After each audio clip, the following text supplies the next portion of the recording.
coming to Christmas, we're now making Christmas puddings. Actually, while I'm doing this, I can actually soften this up.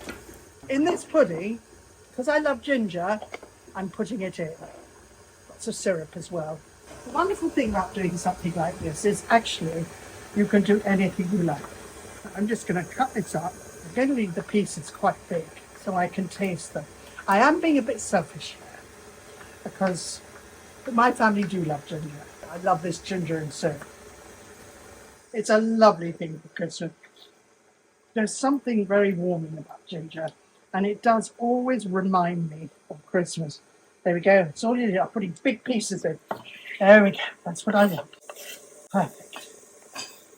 To make it easier to mix, I'm going to put it on there. See, I've been soaking the fruit in brandy overnight. You can use rum, brandy, anything you like. I'm going to put the sugar into the butter and really make it soft. I'm going to put in some treacle. Now, what the treacle does, it gives it some fabulous richness. There we are. I have to clean that up before I put it away.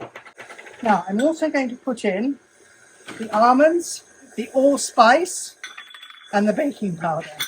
Now, I'm also going to put in the zest of orange. This is the pudding, and it's almost the same as the Christmas cake. The difference between Christmas pudding and a cake is the cake has butter normally, and the Christmas pudding always has suet. But I'm being a bit different today. I'm using a bit of butter in my Christmas pudding because I want that richness. So it's, again, I go off piece. Now remember, I put this in one by one and make sure it's well homogenized. I'm going to squeeze the lemon in here too. Here we go. I'm going to put in some more egg, another egg. Just make sure it's well in there. Ah, another egg. Really good. Another one.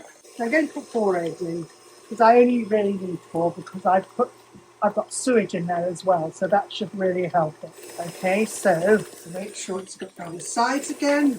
There's a little butter still in there, which we've got to get hold of. Now I'm going to put some flour in there.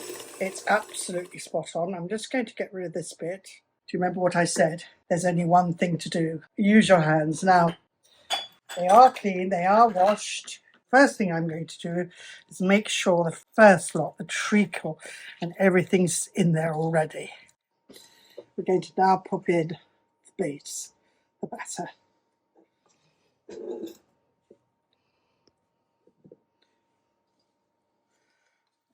That is so good.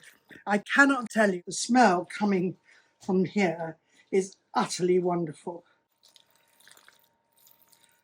Right, I'm just going to clear up. Now, what I've done is I put a little bit of greaseproof paper on the base. The reason for doing that is because I think it's quite prudent, so it comes out really well. Now I'm going to put all this into here, push it down.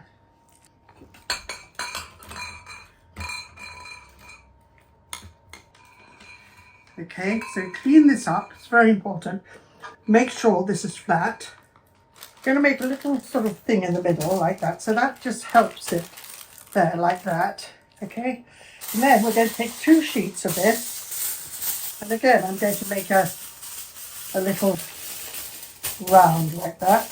And what I'm going to do is take some string.